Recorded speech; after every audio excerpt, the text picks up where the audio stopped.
pemikiran yang sangat luar biasa nih, ya kan?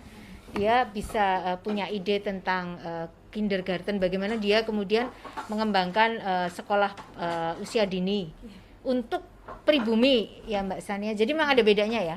Dia membuat sekolah itu Frobel Garden itu pada waktu itu sudah ada Frobel itu. Tapi hanya untuk kaum piyayi, belum untuk pribumi.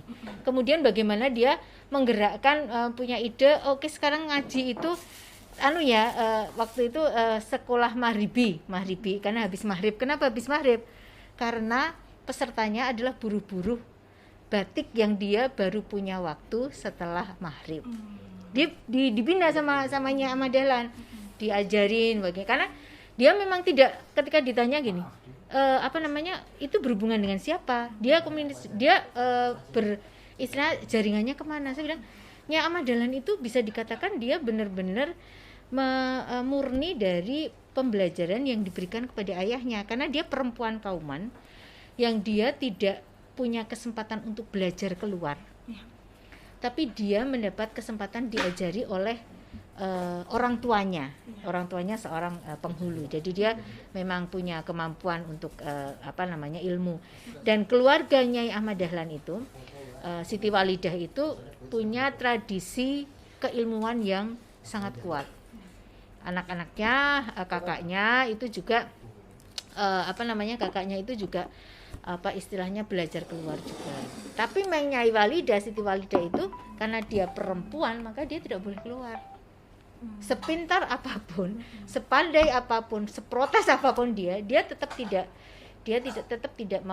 bisa, karena ini adalah satu unik menurut saya, bagaimana kemudian ketika dia itu dengan kecerdasannya sangat luar biasa tetap tidak bisa mendobrak tradisi itu. Tapi dia tidak menyerah dengan tradisi. Dia belajar mempelajari kitab-kitab yang selama ini diajarkan ayahnya.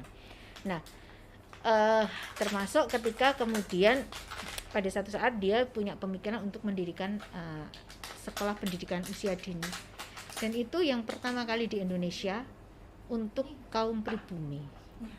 Nah itu istilah kekuatan dari seorang Siti Walidah gitu. Jadi waktu itu ditanya sama wartawan itu, dia suka nulis juga, itu dapat pengaruh dari siapa ya? Karena dia tidak berjejaring dengan siapapun gitu. Dan Siti Walidah itu pada ketika 1917 itu berdiri Aisyah, dia tidak mau menjadi ketua. Karena apa? Karena dia tidak bisa bahasa Latin. Dia itu buta bahasa Latin, buta huruf Latin. Jadi dia sangat pandai bahasa Arab, pegon, menulis, tapi Latin itu tidak bisa. Sehingga dia memang tidak mau, karena dia sadar bahwa ini organisasi akan berkembang, harus dipimpin orang yang dia paham. Nah, akhirnya dia belajar. Dia baru mau menjadi ketua setelah satu, suaminya meninggal, dan kedua setelah dia merasa saya sudah bisa. Boleh tanya sesuatu? Oke. Karena sebelum Aisyah, organisasi itu nama yang dikasih itu adalah Sopo Tresno, ya. Saya mau tanya, kenapa mereka mau ganti nama ke Aisyah? Ada juga Fatima, ada debat terus ke Fatima. Apa mungkin simbol? Karena kan Aisyah kita tahu itu adalah istri Nabi. Jadi kenapa bukan kan Sopo Tresno itu bahasa Jawa ya. Ya, karena kan pandangan Ahmad Dahlan itu kan tidak hanya untuk Jawa. Sebenarnya pada saat 1912 dia berdiri, itu kan sudah berikhtiar bagaimana kemudian Muhammadiyah bisa berkembang di luar Jogja. Meskipun baru diperoleh izin itu pada tahun 1920. Tapi orientasinya Ahmad Dahlan itu sebenarnya sudah keluar. Jadi dia tidak bisa kemudian, makanya kan beberapa organisasi otonom ya waktu itu yang siswa proyo wanita, kemudian siswa proyo laki-laki itu kan juga akhirnya diganti nama menjadi Nasyiatul Aisyah. Keputusannya adalah ketika itu mengikuti Muhammadiyah gitu ya, pengikut Muhammad Aisyah. Kenapa Aisyah ya? Karena sebenarnya Aisyah itu kan simbol perempuan yang dia itu tidak pernah berhenti untuk belajar. Itu simbolnya di situ. Jadi kenapa bukan Khadijah? Karena bukan kemudian tidak mengutamakan Khadijah, tapi Aisyah itu kan adalah simbol istri Rasulullah yang dia memang perawi hadis juga. dia juga pemimpin perang. Artinya seorang Aisyah itu di sektor domestik dia kuat, tapi sektor publiknya dia kuat. Nah, diharapkan kan sejak awal ketika Kiai Dahlan mendorong istrinya, mendorong perempuan untuk bergerak, itu kan memang tidak kemudian di rumah, meskipun tradisi pada saat itu adalah memungkinkan perempuan itu di dalam rumah, tapi Kiai Dahlan mencoba untuk menggeret mereka itu keluar rumah. Dan ini di masa itu masih masa kolonialnya? Itu masih masa kolonial. Kalau saya tidak salah, di masa itu yang sekolah yang berkembang itu adalah banyak sekolah Kristen ya, yang netral. Ya, betul. Oleh Belanda. Apakah juga, saya kemarin itu tanya aja, nggak tahu ya, apakah juga itu yang membuat Nyai Ahmad Dahlan dan Kiai Ahmad Dahlan untuk bersemangat juga untuk buka sekolah-sekolah untuk perempuan, untuk mungkin bukan kompetisi tapi juga untuk ada juga tempat untuk perempuan untuk belajar dengan pendidikan Islam dan pendidikan juga yang sekuler gitu. Iya, jadi sebenarnya kalau saya melihat itu semangatnya Kiai Ahmad Dahlan itu bagaimana dia bisa mengeluarkan perempuan, menjadikan perempuan itu dia itu bisa punya kesempatan untuk belajar. Dan itu kan benar-benar mendobrak tradisi perempuan Jawa, terutama perempuan Jogja pada waktu itu. Nah, sehingga memang pada waktu itu tidak mendirikan sekolah perempuan secara khusus, tapi awalnya memang masih campur ya. Tetapi anak-anak perempuan itu kemudian diberi kesempatan untuk dia juga bersekolah gitu, atau melakukan pendidikan itu. Jadi memang kalau saya melihat itu pilihannya Kiai Dahlan ketika dia memilih pendidikan sebagai jalur perjuangannya, bukan politik. Ketika dia di Budi Utomo, dia kan sebenarnya bisa ke politik kan, Budi Utomo ke politik, tapi dia memilih jalur pendidikan karena menurut dia pendidikan itulah yang memberikan martabat kepada manusia itu di pendidikan. Sampai itu. Sekarang kalau kita lihat itu Aisyah masih lebih pendidikan. Ya? Oh iya, kalau kami kalau kita maksudnya Aisyah, Muhammadiyah dan lainnya masih konsisten ke situ, ke pendidikan. Masih kuat, masih fondasinya kita masih melihat bahwa itu adalah bagian yang penting untuk mencerdaskan.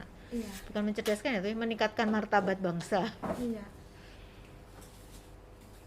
San, kamu gabung San? Fokus butuh saya dulu. Kalau Nyai Ahmad Dahlan ke saya nggak apa-apa. Jadi kan gini Mbak Sania, jadi di Kauman itu kan banyak, kamu kan Kauman itu kecil, tapi itu banyak langgar. Langgar itu adalah tempat sholat apa namanya? Tempat sholat keluarga sebenarnya. Nah, itu langgar itu dikuasai atau dipimpin oleh kiai-kiai. Nah, kiai-kiai itulah yang kemudian dia mengajar di situ. Nah, di rumahnya Nyai Dahlan itu Siti Walidah itu kan agak sedikit berjauhan dengan rumah Kiai Dahlan kan ya. Kalau Kiai Dahlan itu di sisi selatan, kalau Nyai Dahlan itu agak ke utara. Itu rumahnya itu. Tapi karena dia juga seorang putri Kiai Pengulu, meskipun bukan pengulu hakim, bukan pengulu kelat, tapi dia salah satu pengulu hakim. Itu maka memang dia termasuk yang terpandang juga, dan ayahnya itu juga mengajarkan mendidik anak-anak atau tetangga-tetangganya untuk ngaji di musola dia itu, di langgar dia. Jadi waktu itu udah mulai mengaji ya di tempat itu? Iya, di tempat ayahnya. Saya mau tanya mungkin visi ibu ya tentang ini. Ini kalau ibu Nyai Ahmad Dahlan mengaji itu apakah posisinya adalah seperti guru agama atau ulama perempuan?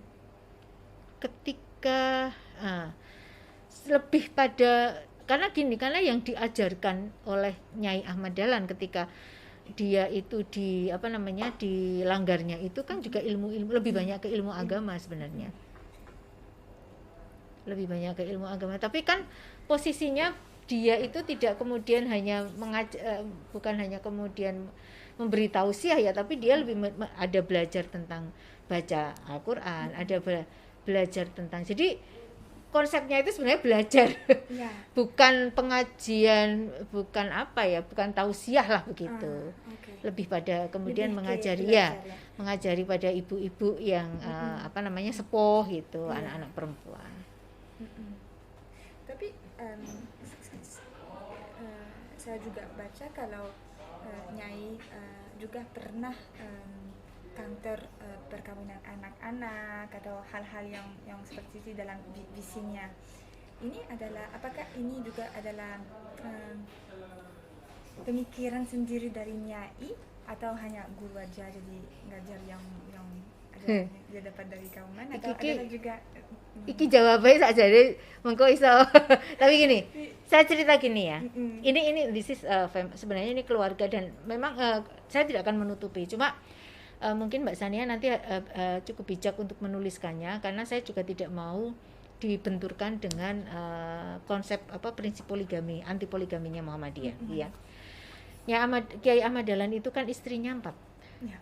Ada 4. 1 Nyai Ahmad Dahlan, yang kedua itu Windia Ningrum, yang ketiga itu Aisyah, dan yang keempat itu Nyai Rum. Nyai Rum itu dia tidak berumur lama, dia dari keempat istrinya itu 2 istri diceraikan. Satu istri yang Nyai Rum itu karena memang ada persoalan, yang satu istri dari keraton itu ada ceritanya sendiri. 2 yang tidak diceraikan adalah Siti Walidah dan Siti Aisyah. Kedua perempuan, terutama kedua ya, Aisyah sama Windia Ningrum itu dinikahi Kiai Dahlan itu di usia muda. Di sekitar 15-an tahun. Nah, kemudian Nyai Ahmad Dahlan itu melihat bahwa ketika perempuan seusia itu sebenarnya ketika dia punya anak, dia itu belum cukup dewasa untuk bisa mengasuh anaknya. Jadi pengalaman sendiri karena dia madu-madunya itu muda-muda sehingga pada waktu itu hampir semua anaknya para istri itu sama kayak Nyai Dahlan direngkuh semuanya. Dididik semuanya sehingga 8 putra-putrinya itu jadi satu, artinya tidak pernah merasa bahwa ini bukan ibuku gitu. Bahkan sampai yang terakhir yang diambil dari Cianjur itu kan, ini ceritanya ketika diambil dari Cianjur itu kan Kiai Dahlan kan sudah hampir meninggal waktu itu. Tapi dia kepingin melihat anaknya. Karena di Cianjur itu kan dia hanya menikah setelah kemudian setahun di sana dia kan meninggalkan istrinya karena memang ada. Nah, ketika dijemput sama salah satu muridnya itu, ternyata yang dijemput itu sama ibunya, tidak hanya anaknya. Padahal kan Nyai Dahlan itu pesan yang dijemput hanya anaknya, tapi sama ibunya. Nah, di sana Nyai Dahlan nggak bisa menerima karena memang dia tuh sebenarnya tidak anti poligami juga gitu loh. Tapi hebatnya karena dia bisa memahami posisi suaminya aja gitu. Cuma Kiai Dahlan itu menurut saya juga sangat menghargai perasaan istrinya. Jadi ketika si istri yang dari Cianjur itu dibawa ke Jogja, dia tidak pernah dijadikan satu rumah dengan Nyai. Tapi anaknya itu tetap dipelihara oleh Nyai. Bahkan cucu-cucunya, artinya cucu-cucunya Nyai Ahmad Dahlan itu ketika direngkuh semuanya oleh Nyai Ahmad Dahlan, kalau saya sih manggilnya Bu Nyai gitu ya. Mbah Nyai itu direngkuh semuanya sampai mereka itu tidak tahu kalau itu bukan nenek kandungnya gitu. Jadi sebegitunya beliau itu menghayati tentang pendidikan. Luar biasa kalau kaitan pendidikan anak perempuan itu beliau memang ketat gitu. Karena yang saya kan kiri saya tentang sejarah ulama perempuan di Indonesia. Kalau saya bicara sekarang dengan ulama perempuan yang ada di masa ini, kan mereka bilang prinsip yang fundamental itu adalah pengalaman hidup perempuan yang bisa membantu mereka untuk baca Quran dan memahami apa itu artinya surat-surat itu dan tafsirnya dan hukumnya. Tapi kalau saya lihat di hidup beliau, yang saya juga memahami pengalaman hidupnya sendiri juga mungkin kasih pengertian agama yang agak beda mungkin dari laki-laki yang jahil dan ulama. Menurut kalau saya sih melihatnya pada saat itu Nyai Ahmad Dahlan itu memang benar-benar menekankan artinya pendidikan bagi anak terutama anak perempuan ya, bagi adab bukan ya, karakter seorang anak perempuan itu memang beliau sangat ketat sekali. Bahkan beliau itu kan mendirikan apa yang disebut internat. Menurut saya itu internat itu cerdas banget loh itu. Jadi pada itu kalau sistem MBS ya, bukan MBS ya, itu internet boarding school. Tapi enggak, dia bukan boarding school loh, karena sebenarnya yang yang di internet itu mereka itu sekolahnya di luar, ada yang di netral, di mana. Ya, berarti boarding. Bukan boarding, dia lebih ke kayak asrama mahasiswa gitu. Beda dengan pesantren. Oh, beda. Jadi dia itu keluar, jadi gini, si anak-anak itu dia kalau pagi menuntut ilmu di mana-mana, ada yang di netral, ada di mana. Setelah pulang sekolah mereka akan datang ke internat, ke asrama. Okay. Disitulah digebleng oleh Nyai Ahmad Dahlan tentang pendidikan karakter. Apa itu pendidikan karakter? Macam-macam. Jadi bagaimana kepemimpinan. Jadi bagaimana kemudian si anak-anak itu pada satu waktu dia akan dilatih untuk pidato. Di leadershipnya, kemudian orasinya bagaimana, kemudian keterampilan. Terus terang, karena ini perempuan semuanya, maka keterampilan itu harus punya. Mereka harus bisa membersihkan rumah, membersihkan kamarnya sendiri, menjahit baju dan lain sebagainya, itu diajarkan semuanya. Kemudian ya karakter-karakter seperti misalnya Nyai Dahlan itu selalu pernah menasihati begini, kamu itu kalau jadi anak perempuan itu jangan pernah bersuka-suka terhadap perhiasan. Jadi yang perhiasan yang berlebihan. Perhiasan itu misalnya kayak cincin apa ya itu, jewelry itu, yang berlebihan. Tapi luar biasa ini, adalah Google Translate. Alhamdulillah. Jadi yang berlebihan ya misalnya ya. Karena apa? Karena ini yang luar biasa. Karena kalau seorang perempuan itu dia pingin sesuatu, kemudian dia akan menuntut suaminya, maka suaminya itu akan mencari jalan yang tidak baik. Nah, sebenarnya kan kalau kita refleksikan sekarang itu kan banyak sekali yang seperti itu. Bagaimana kemudian korupsi itu kadang-kadang terjadi juga, penyebabnya seperti itu sudah ditekankan. Jadi perempuan itu nek iso dadi Sri Kandi bahasanya, menjadi Sri Kandi. Tokoh Sri Kandi itu adalah tokoh yang dia benar-benar mandiri. Dia bisa menjadi perempuan, tapi dia itu juga bisa melindungi dirinya sendiri dan orang lain gitu. Dan dari sisi agama benar-benar itu pernah sholat gitu, ketika sudah masa sholat itu dengan anaknya pun dia keras. Ketika misalnya waktu itu Mbah Duri ya, Kiai Duri itu dia sholat, waktunya sholat, disuruh sholat tidak mau sholat karena dia sedang belajar biola. Akhirnya biolanya itu diambil dan dibakar. Karena menurut Nyai ini biola itu yang jadi setan gitu. Karena ini, kamu sudah menduakan itu. Cerita ini udah ditulis di satu tempat atau itu hanya diceritakan ini di keluarga ini keluarga ya? Family ini menarik sekali karena juga kan kalau sejarah ya di barat, saya ada turunan dari Tunisia, dari budaya juga.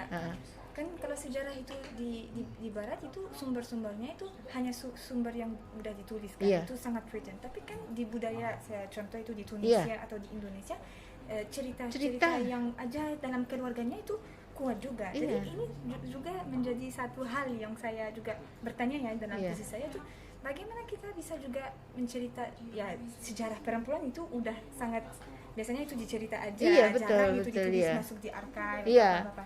Jadi juga metode jadi ini cerita keluarga ya. Keluarga. Karena kalau mau cerita itu tentang Nyai Dahlan tuh nggak banyak juga yang keluarga. Banyak sekali kaitan dengan Nyai Dahlan itu. Kebetulan Mbak Sania, Nyai Dahlan yang saya itu kan cucu tertuanya Nyai Dahlan, Kiai Dahlan. Sehingga beliau itu sempat bertemu dengan Mbah Min. Kalau saya panggilnya Mbah Min. Mbah Min itu Nyai Ahmad Dahlan itu. Jadi kami itu panggilnya Mbah Min. Jadi Mbah putri saya itu sering sekali bertemu, sering sekali diceritakan oleh Mbah Min. Terus jadi Mbah Min cerita ke Mbah putri saya cerita ke ibu cerita ke saya. Banyak yang tidak tertulis, tapi saya ketika saya mengusul museum ini saya kemudian saya ceritakan, saya dokumentasikan, karena kalau enggak hilang. Banyak itu contoh misalnya segini. Mbak Sania tahu kan sekarang ini kita tidak tapi Sukmawati itu kan berganti agama. Tahu? Nah, begitu Sukmawati berganti agama, ibu saya apa tanyanya? Bilangnya, lah soalnya dulu itu beliau itu sering diajak ke rumahnya ibunya Bu Fatmawati, siapa namanya aku lupa. Jadi Simbah saya itu sangat dekat dengan keluarganya Fatmawati, terutama ibunya Fatmawati. Nah pada suatu saat dia pas di Jakarta itu bertamu ke sana, ke rumahnya Fatmawati. 5 foto anak-anaknya itu dijejer. Ada Guru, ada Guntur, Mega, Sukma, Rahma itu ya. Begitu sampai Sukma, foto itu kebalik. Karena dia benar. Enggak.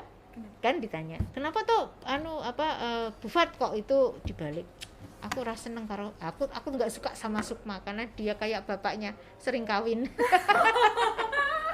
Tapi menurut ibu lah ini kan dia melenceng sendiri kan, akhirnya dari sisi keyakinan dia juga akhirnya, padahal kan ya namanya Soekarno, Fatmawati itu kan Muhammadiyah kental itu. Itu di Bengkulu itu Muhammadiyah kental. Itu ini aneh histori, ini yang tahu adalah kita yang apa namanya yang tahu pelaku gitu. Dan Nyai Dahlan itu bagaimana kemudian pernah ada satu cerita juga, ini juga cerita dari keluarga juga. Pada suatu saat itu Nyai Dahlan ini sakit di PKU. PKU itu kan yang mendirikan suaminya. Nah, rumah sakit PKU itu Muhammadiyah. Ketika dia sakit di sini, kemudian dia sudah sembuh dan dokter di sana bilang sudah Bu Nyai pulang saja. Nyai Dahlan nggak mau. Dia nggak mau, nggak bisa, saya harus bayar nih. Tidak, ini karena kebijakan Nyai tidak usah bayar. Tidak bisa, saya harus bayar karena saya sudah dipesani oleh Kiai. Saya itu tidak boleh mencari penghidupan di Muhammadiyah karena kita dipesani hidup-hiduplah Muhammadiyah. Akhirnya Nyai pulang ke rumah dan ada pegawai PKO nyetori kwitansi begitu. Nah setelah dilihat ternyata uangnya nggak cukup. Apa yang dilakukan? Dia menjual barangnya. Ada almari yang masih bisa dijual, dia dijual. Uangnya itu dipakai untuk menutup itu. Jadi dia benar-benar ya itulah teladannya, itulah kekuatan kuat sekali Nyai Ahmad Dahlan itu kalau untuk prinsip kayak gitu, kuat sekali. Dan dia benar-benar maksudnya dia nggak punya apa-apa, itu bukan sebuah malu gitu, enggak. Ketika beliau sakit, Bung Karno itu menengok Bung Karno, di rumahnya itu tidak ada apa-apa, dia nggak punya kursi, dia nggak punya apa-apa. Dia minta kepada anak-anaknya untuk minjam kursi tetangga karena ada presiden mau datang. Tapi apa yang terjadi? Soekarno nggak mau duduk di kursi itu, dia lebih memilih duduk di ranjang Nyai. Jadi karakter beliau itu memang apa ya, menurut saya perempuan kuat sekali beliau itu. Karakternya itu setelah Kiai meninggal. Jadi kalau saya melihat itu ketika Kiai masih hidup, beliau di belakang itu benar-benar support. Ketika Kiai meninggal, dia di depan itu loh. Dan apa ya istilahnya diakui benar kepeloporannya. Itu tipe-tipe perempuan Jawa kan sebenarnya. Tetapi menurut saya juga tidak menghilangkan karakter publik dia gitu. Tapi memang dia memegang teguh prinsip tentang posisi istri, posisi perempuan di dalam Islam dan di dalam agama.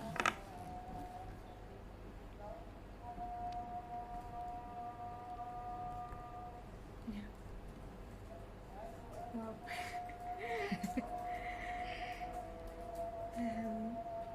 Ya, itu kalau ulama Mbak Sania juga selain Nyai Dahlan siapa yang diangkat? Semua yang punya peran dalam agama. Iya. Yang kalau di Muhammadiyah yang sangat terkenal dengan ulama perempuannya itu Munjiah ya. Munjiah. Itu Siti Munjiah itu dia salah satu dari 10 anak, ada 4 orang perempuan, salah satunya Munjiah, dan 10 orang anak muda yang disiapkan oleh Kiai Dahlan untuk menjadi juru dakwah.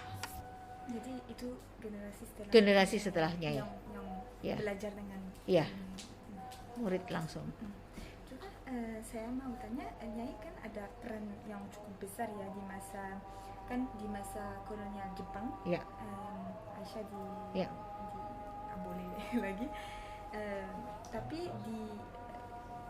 yang saya paham itu peran dan kekuatan Nyai, maupun itu nggak boleh lagi, tapi dalam sekolah-sekolahnya masih tetap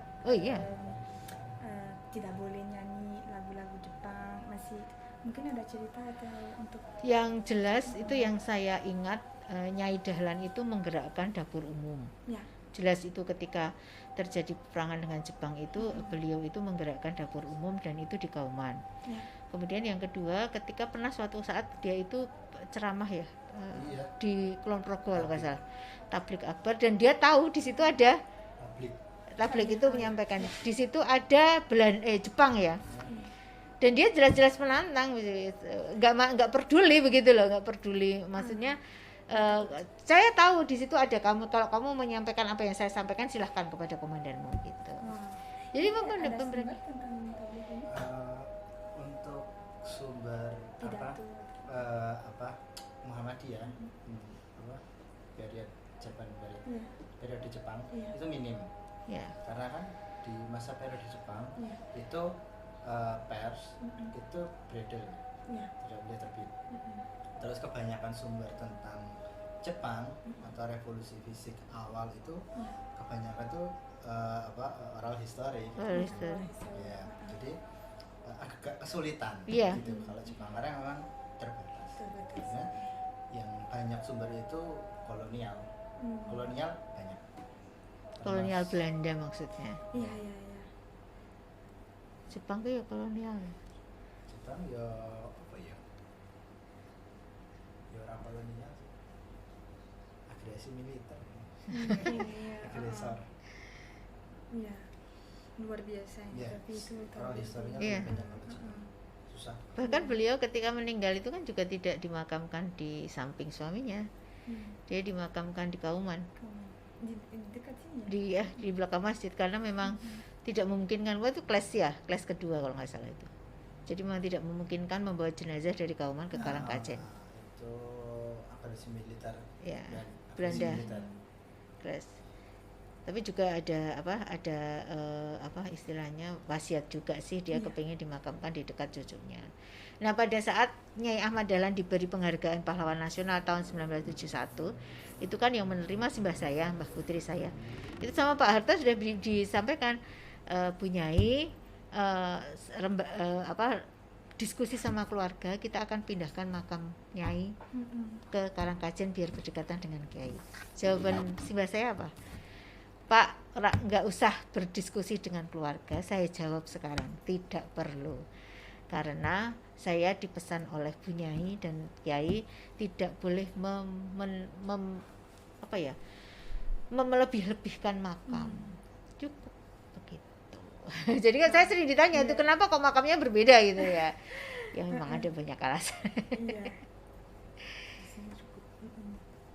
Dan waktu itu peran perempuan itu masih lebih ke domestik mungkin nggak untuk kelas mungkin di bawah yang bekerja di luar, tapi di dalam agama itu waktu Ibu Nyai memulai peran publik, memulai pendidikan perempuan, apa reaksi masyarakat itu di sekitarnya? Iya, pasti ada reaksi ya. Reaksinya lebih kepada kiai sebenarnya. Karena pada waktu itu kan yang mendobrak adalah kiai. Jadi kalau menurut saya sih Nyai itu sudah tinggal meneruskan ketika kiai itu sudah habis-habisan diajak. Jadi ketika itu yang dia itu kan kiainya, Kiai Ahmad Dahlan itu, kiai kafir gitu. Tapi ketika kemudian beliau sudah mulai banyak yang bisa menerima, itu mulailah kemudian dimulai untuk pendidikan khusus perempuan. Tapi argumen di belakang kalau mereka itu melihat lagi kafir nggak boleh, itu argumennya kenapa perempuan tidak boleh seperti dunia waktu itu? Iya, itu sebenarnya lebih ke culture ya, karena kan budaya. Karena perempuan itu memang tempatnya itu di belakang, konco kasur, konco wingking gitu ya. Iya, konco wingking itu apa? Dapur sumur kasur. Dapur sumur kasur. Itu. Jadi memang itu lebih kultural. Jadi yang didobrak itu kan bukan Islam. Kenapa Kiai Dahlan itu mendobrak? Karena ajaran Islam kan tidak seperti itu. Itu kan lebih pada budaya. Nah, Kiai Dahlan ingin mendobrak itu karena sebenarnya ketika dia mendobrak itu, dia tidak punya dosa terhadap agamanya. Karena agama dia itu kan membolehkan perempuan untuk berbuat. Nah, sebenarnya ke situ Kiai Dahlan itu melihat bahwa perempuan itu sama ya.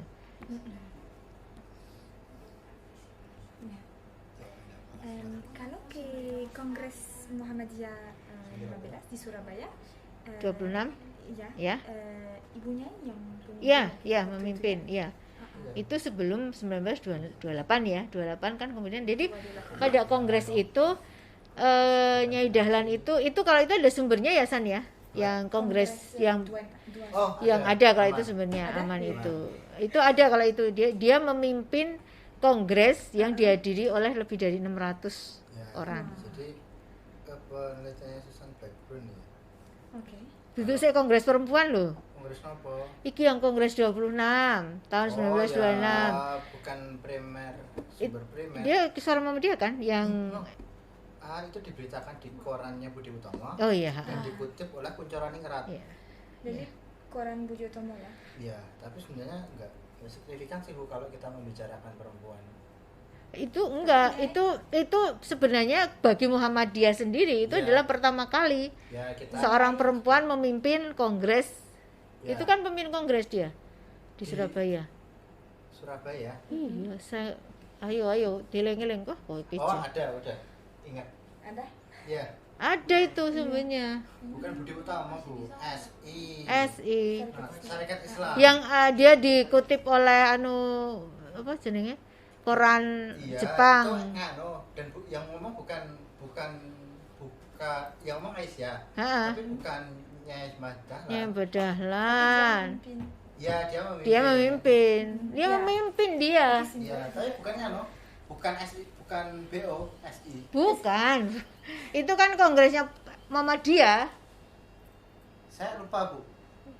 Kiranya Kongres Muhammadiyah. Muhammadiyah itu tahun 1926. Iya. Oke. Ya. Ya nanti saya cari ya. Sebelum Kongres Muhammadiyah ke-15 di Surabaya. Itu. Mungkin. Ya. Yang memimpin itu. Jadi pada waktu itu orang-orang itu heran kenapa ada perempuan yang memimpin. Oh iya. Ya nanti saya cari. Ada cari-carilah, itu ada itu. Ya banyak info kesian juga. Iya. Dia semakin berpikir bagi dia itu asik.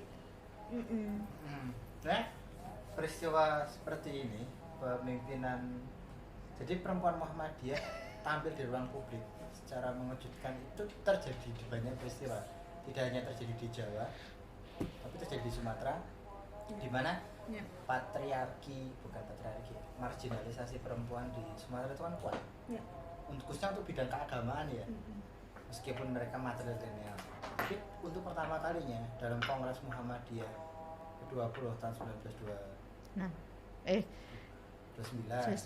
itu perempuan Muhammadiyah itu berbicara di depan publik, meskipun akhirnya di take down, tapi akhirnya bisa membuat dobrakan agar ulama-ulama Sumatera Barat yang agak lebih konservatif ini memberikan nilai pada perempuan. Dan kalau kita lihat kan ulama perempuan Muhammadiyah itu kebanyakan dari Jawa kan, bukan dari Sumatera.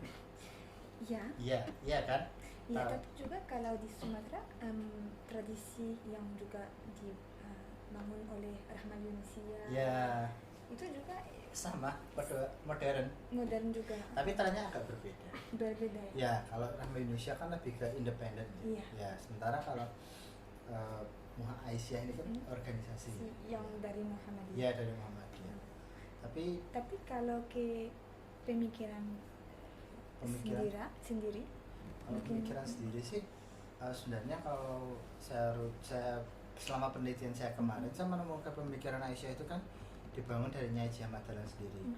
Kemudian murid-muridnya ini dia melakukan modifikasi pemikiran itu sendiri, karena yang mengenyam pendidikan modern itu muridnya ya, mengenyam di standar di netral itu juga netral itu murid-muridnya. Nah tapi murid-muridnya ini ya tidak bisa dilepaskan pemikirannya dari Ahmad Dahlan, tapi yang cukup signifikan pemikirannya itu ya murid-muridnya setelah itu, Munjiah, Hayina, semuanya itu ya mereka nggak ada tanpa Nyai Ahmad Dahlan. Oke. Tapi nanti kita akan lebih banyak ketemu rekamannya di pasca Kongres Perempuan, dimana dialektika antara Islam, gerakan women movement Islam sama nasionalis itu berbeda. Nanti setelah kemerdekaan ada komunis. Itu beda. Tapi kalau kolonial awal abad 20 itu benturannya antara gerakan perempuan nasionalis dan gerakan perempuan Islam, karena keduanya kan sama-sama modern, tapi tafsir kemodernannya agak berbeda dan berbeda jauh, termasuk masalah poligami. Iya. Masalah yang poligami yang itu sih yang memisahkan mereka itu masalah poligami. Di waktu di Kongres Perempuan. Di Kongres Perempuan itu memang Aisyah lebih cenderung tidak menolak poligami. Tidak menolak dan tidak mempermasalahkan. Dan tidak mempermasalahkan poligami. Karena di Al-Qur'an ada aturannya ya. Tapi kelebihan mungkin ya saya lihat membandingkan dari beberapa organisasi perempuan Islam. Kelebihan organisasi perempuan Islam dan nasionalis. Orang Islam itu lebih sistematis. Masif berapa? Maksudnya sistematis itu terstruktur, terus komando organisasinya kuat, sangat kuat. Terus karena mereka itu didominasi oleh kelas menengah non priai, kelas menengah pedagang, perkotaan, jadi keluarga mereka atau masyarakat mereka pun cukup lebih rasional. Sementara perempuan nasionalis mereka biasanya kan di latar belakangnya para priai. Nah, dan bagaimanapun tugas-tugas kebudayaan dari perempuan priai kan lebih kuat. Dan semacam perempuan Islam modernis ini new priai baru. Nah, karena mereka priai baru bukan karena feodal, mereka lebih luas lebih open. Itu sih. Kita ada suara Aisyah. Suara Aisyah semua di sini. Bukan cuma 2 kita. 2 aja.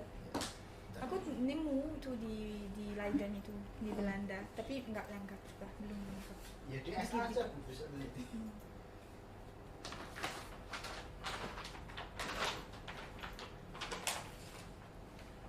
Tahun 1935.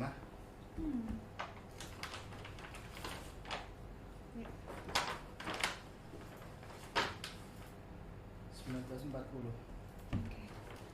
Koleksi lengkap itu di Arsip Jakarta. Untuk suara Aisyah di kantor Suara Aisyah. Di kantor. Untuk Aisyah ya. Kalau untuk gerakan perempuan lain, Perpusnas Jakarta dan sebagainya. Tapi kalau untuk Aisyah ya SA kayak gitu.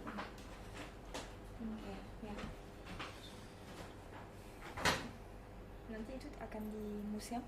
Yes. Penting untuk konservasi sebenarnya. Kemarin aku karena suruh kan kalau di Prancis nggak ada banyak data-data tuh ke Belanda, ketemu semua. Aduh, pencuri ini harus dikembali ke Indonesia. Ini sayang ini melihat tuh semua lengkap itu di sini. Ya Allah ini. Di sini lebih lengkap sih, termasuk interpretasi mereka tentang Quran. Nah, itu dikembangkan kita rekam di sini. Nah, anehnya kan pendidikan Islam dari perempuan Aisyah itu bukan pendidikan Islam pesantren tradisional ya. Apa yang beda? Beda, karena kalau pendidikan pesantren tradisional itu kan bermazhab ya. Cenderung ke mazhab ini itu Syafi'iyah kalau di Indonesia, khususnya yang berkembang di kawan-kawan Jawa Timur. Nah, karena mereka perempuan di luar Aisyah itu asalnya dari tradisi pesantren, jadi mereka khas keislamannya itu dibentuk permanen kayak gitu loh. Nah, gagasan-gagasan reformasi Islam seperti Muhammad Abduh, Jamaluddin Afghani itu nggak ketangkap sama perempuan di luar Muhammadiyah. Tapi gerakan perempuan Islam di Muhammadiyah mereka menangkap itu. Jadi perempuan Islam di Muhammadiyah sudah kenal siapa itu Abduh, siapa itu Rashid Ridho, gimana Rashid Ridho memaknai, Muhammad Abduh memaknai perempuan kan beda kan. Nah, Aisyah itu argumennya dari situ, selain dia mengembangkan sendiri.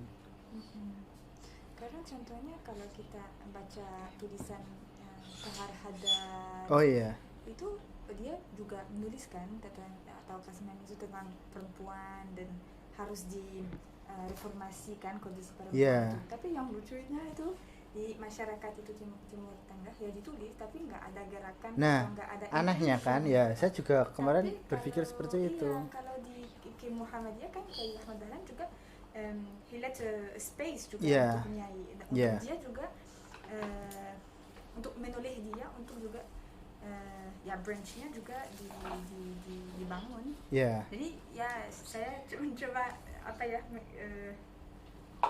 mengerti kenapa ini bisa terjadi di Indonesia, apa yang memperoleh ini dan tidak di Timur Tengah. Iya, karena pesan transformis itu agak sama ya. Ya mungkin kalau menurut saya ya, kenapa kok reformasi Islam di Indonesia, gerakan perempuan Islam di Indonesia itu majunya kan lebih cepat, modernizing woman movement di Indonesia jauh lebih cepat daripada Mesir, North Afrika, jauh tertinggal. Mereka tahun 70 baru ngomongin dekonstruksi Quran. Kita tahun 20 kita udah Quran udah kita kritik. dan itu luar biasa. Tapi kan tren yang pembalikan tren kan saat wacana feminisme itu dari Afrika, dari Arab ke Barat, dan akhirnya perempuan Islam sekarang kan coba merujuk ke Barat, padahal yang menjadi masalah masyarakat Barat itu sudah selesai di Indonesia. Masalah poligami kita udah selesai, udah selesai lah. Kalau tesis argumen saya sih tentang gimana perbedaan itu bisa muncul, ya pertama karena basis kelas sosial dan ekonominya yang berbeda, yang di kayak Fatimah Mermisi dan sebagainya. Mereka kan bagaimanapun bangkit dari keluarga feodal kan, bukan kelas menengah pedagang. Pedagang. Jadi ekonomi itu penting sih. Penting banget. Dan juga yang saya kalau boleh Mas itu yang saya melihat ya dari bukan tokoh-tokoh intelektual hanya perempuan tapi laki-laki juga mendukung perempuan. Muhammad Arqun itu semuanya itu pemikirannya kan sangat terbuka ya. Tapi kalau kita lihat semuanya exile ke dunia barat kan? Karena masyarakat itu di Timur Tengah atau di Afrika Utara belum siap untuk menerima seluasnya, masih ada batasan yang sangat kuat. Tapi kalau di Indonesia ya sampai sekarang ya, kalau dari Islam liberal atau Islam wasatiyah atau Islam berkemajuan atau Islam lebih ke radikal, masih semuanya agak, saya merasa tuh kalau di sini mungkin budayanya, mungkin sinkretisme juga itu dari Islam di sini juga memperoleh like it allows more diversity in pemikiran and stuff. Menurut Mas gimana? Kalau menurut saya itu sih pertama basis kelas ya. Dan kalau Indonesia kan cross kultural ya, dari Asia Timur, Cina, Asia Selatan. Jadi memang dari zaman kuno, zaman klasik Hindu Buddha dan sebagainya, emang kita tuh cross kultural gitu loh. Jadi saat kita ketemu kebudayaan baru, kita itu menyerapnya cepat kayak gitu tuh. Karena kita menyerapnya cepat ya, jadinya kita terbuka sama semua pemikiran kayak gitu. Terus ditambah lagi common enemy ya, kolonialisme sebagai musuh kan kayak gitu. Nah bedanya dengan dunia Arab, mereka tidak, kolonialisme di dunia Arab kan agak beda ya dengan kolonialisme di Indonesia ya. Kolonialisme yang kita hadapi lebih struktural, lebih mantap, penindasannya lebih mantap kayak gitu. Jadi masalahnya jadi sama, ada masalah universal antara perempuan Islam di Indonesia. Dan kalau saya mengutip ini yang ngomong Munjiah di dalam Komunitas Perempuan, satu-satunya cara untuk mencapai kemerdekaan, untuk mencapai peningkatan derajat kaum perempuan hanyalah dengan kemerdekaan. Jadi ya derajat kaum perempuan itu hanya bisa dicapai dengan kemerdekaan. Nah ini mungkin yang menjadikan gerakan perempuan Islam di Indonesia itu lebih cepat berkembang kayak itu, karena ekonomi, kolonialisme itu jadi masalah bersama.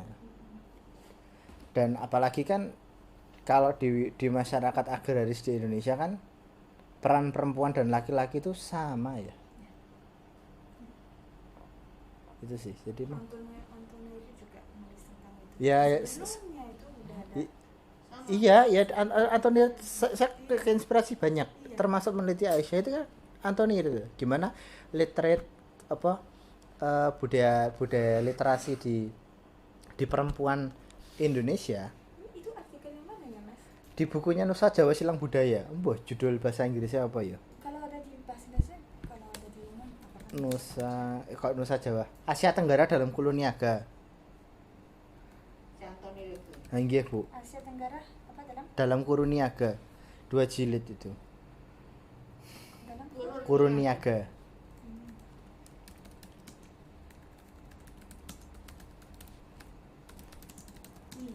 Ya. Jadi gimana ya?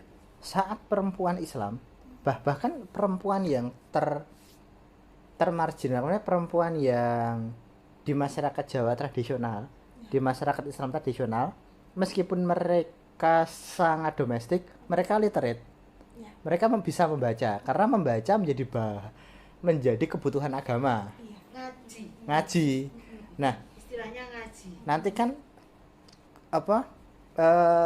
transliterasinya saat mereka bisa saya lagi cari judul buku. Saat mereka bisa baca huruf Arab dengan cepat, nah mereka kan bisa baca juga toh, bisa baca huruf Latin dengan cepat, dan pengetahuan modern kan dari Latin ya. Itu sih yang saya asumsikan, apalagi setelah Suara Aisyah kan berdiri tahun 26 ya. Itu 26. Itu pencetakan oplah surat kabar perempuan itu pernah 1,5 kali lipat lebih gede dari surat kabar laki-laki. Oh ya. Iya, karena perempuan kan konsumtif. Iya. Jadi seorang perempuan itu berlangganan lebih dari 1 surat kabar perempuan. Jadi orang Aisyah juga langganan dari Wanita Tama, dari Budi Utama, mereka serap pengetahuan itu. Mereka kalau yang waktu Suara Aisyah itu mulai tahun 1926, koran Suara Aisyah itu terbit berapa kali? How many? 26. Ya. Iya, jadi gini. Suara Aisyah terbit awalnya 25, bagian dari Suara Muhammadiyah. Ya. Setelah terbit 26, langsung terbit 1000. Berapa, how many lembar eksemplar? How many newspaper yang diterbit, yang dipublish? Setiap tahun terbit sih. Ya, tapi berapa koran?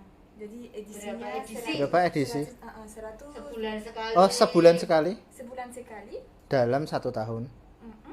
Oke, sebulan sekali dalam 1 hari, dan setiap bulan itu berapa yang berapa eksemplar? Oplah.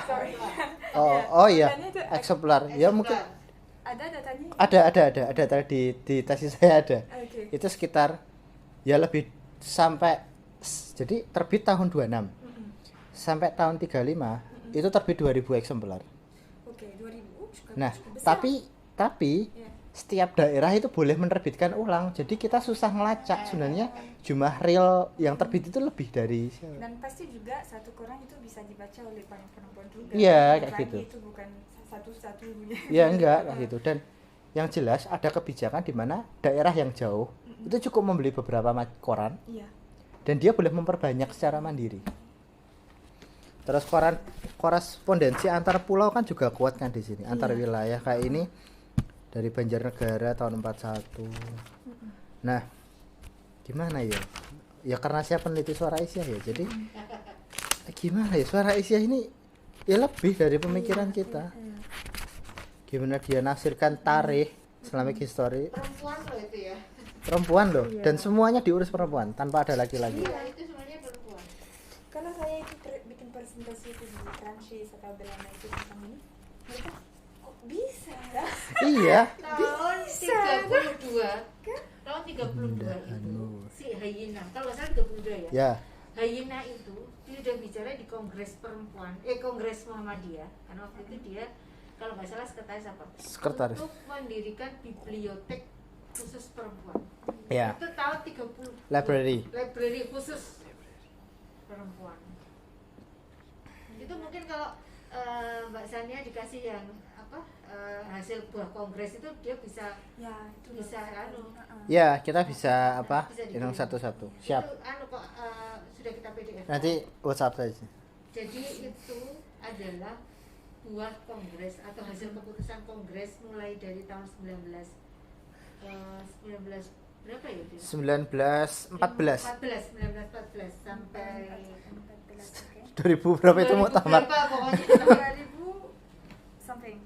95 tahun gitu. Berarti berapa? Makassar? 2005 Makassar. Ya.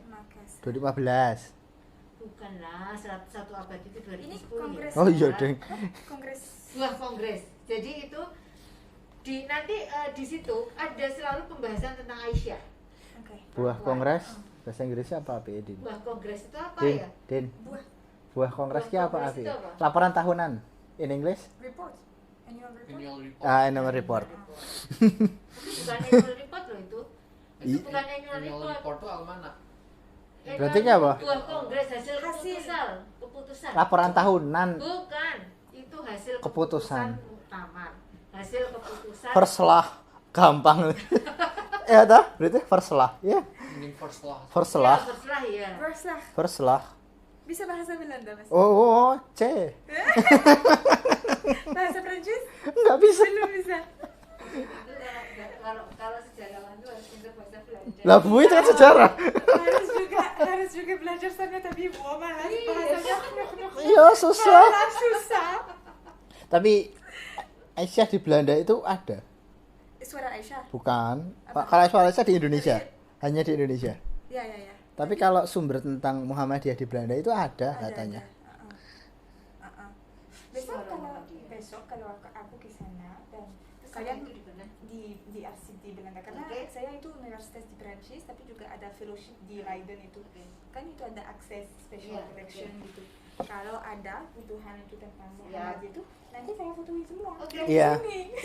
Iya. Kan itu biar karena saya itu semuanya itu sayang ini punya Indonesia bukan Belanda harus dikembalikan. Ya enggak, jangan dikembalikan lah. Kita enggak bisa merawat. Enggak boleh dikembalikan. Jangan. Ada apa ya? Ada website itu Leiden University bisa akses semua. Iya. Nanti mungkin Mas bisa baca itu yang apa itu menarik yang belum ada di sini atau hilang atau ya. nanti sampai komplit. Bisa itu bisa. Apa? Punya fellowship di Leiden? Iya. Lah ini juga mau ke Belanda. Mau ke Belanda, Mas? Amin. Rencana lanjut master ke sana. Master ke sana, S2 apa? Di Eindhoven. Iya. Engineering. Nanti kalau butuh apa-apa saya ke sana. Terima kasih banyak. Ada juga calon suami di sana di Den Haag. Calon suami? Waduh. Ini juga mau istrinya besok. Ya, jadi kalau butuh apa-apa sih. Dokter, agak calon suami kowe. Nasib. Belum tapi insyaallah ya. Amin. Insyaallah, amin. Jadi kalau butuh apa-apa itu benar-benar tentang info apa-apa itu bisa insyaallah bisa nanti. Saya tidak tahu kalau Bang Din itu masih ada, Din Wahid itu. Iya masih di sana. Tadi Wahid kemarin kita dia kerja di KBRI. Di KBRI ya. Dulu dia atas pendidikannya. Iya, masih ya. Atas pendidikan dan budaya. Iya. Itu baik sekali itu luar biasa. Iya, itu Muhammadiyah banget. Iya. Kemarin itu aku ketemu dia karena saya dan suami bikin seperti crowdfunding lah untuk Jogja. Covid kan kemarin parah di sini. Kita bikin seperti film konser itu terus nabung itu uangnya dan ada projection dan konser dia terus dia baru ketemu dia baru tanya tuh ngapain itu di sini ya ini aja kita bikin film terus oke. Tesis tentang apa ya saya wah ketemu Ibu Inayah Rahmani iya teman dekat itu ya udah seperti dunia kecil banget saya punya saudara di sana jadi salah satu keluarga Kiai Dahlan salah satu cucunya itu kan ada di sana namanya Esmeralda Dia kurator. Ya. Aku lupa di desa apa, aku pernah kesana sih, lupa aku desanya apa. Tapi kita punya kontak yang bagus sebenarnya. Dia cucu. Cucunya Kiai Dahlan. Esmeralda. Tapi dia memang jadi keluarga Kiai Dahlan itu ada yang di Belanda, ada yang di Thailand, ada yang di Amerika, ada yang di Inggris. Prancis belum? Prancis belum. Luar biasa. Luar biasa. Menarik sih. Menarik. Sangat menarik. Banyak yang harus meneliti itu ini. Iya. Kalau saya pernah di katalog penelitian di Indonesia, penelitian tentang gerakan women movement itu dikit, sangat sedikit. Tesis saya kemarin itu mungkin yang ke 100 sekian lah, di bawah 200. Sangat sedikit loh. Ya karena memang Sudah dipublish tesisnya? belum, ya masih nunggu wisuda lah. Setelah wisuda itu mau dipublish lah. Itu sangat penting. Itu Bu Hamamah sangat suka banget sama dia ketemu Bu Hamamah. Bu Hamamah tuh Profesor Hamamah. Dia dulu mantan ketua Aisyah. Oke. Dia literaturnya banyak. Literaturnya banyak dia. Kuat dia. Jogja.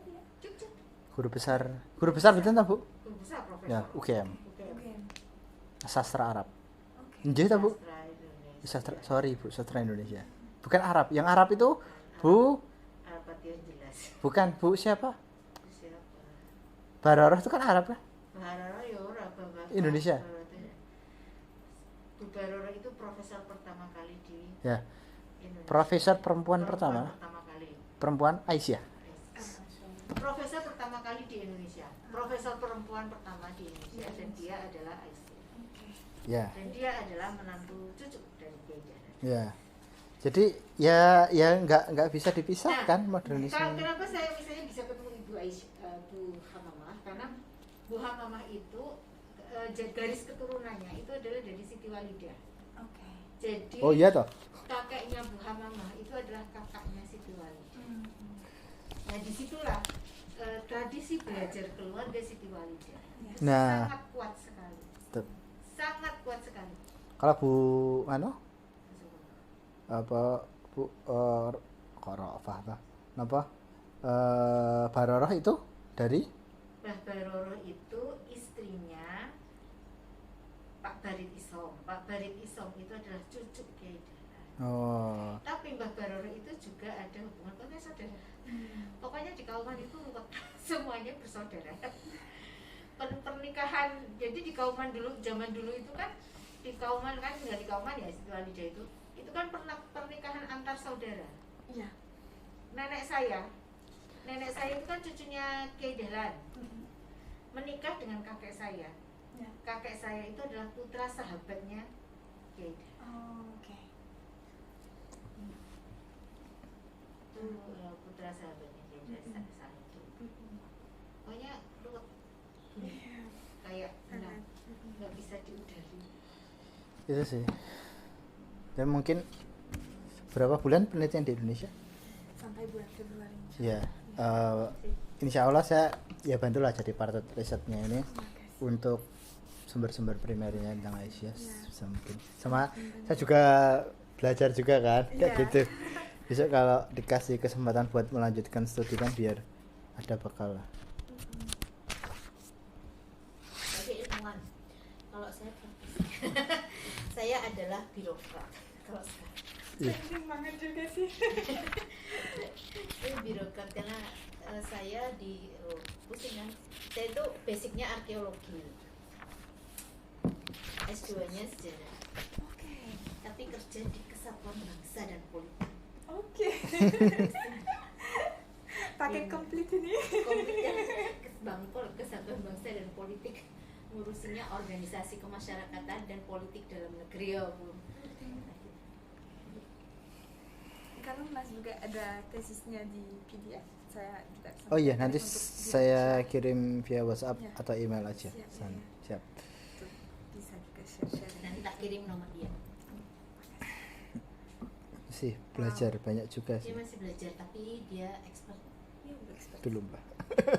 Tidak saja nanti kalau dia sudah menikah dia sibuk dengan istri. Loh, ya enggak tahu Bu. Oh.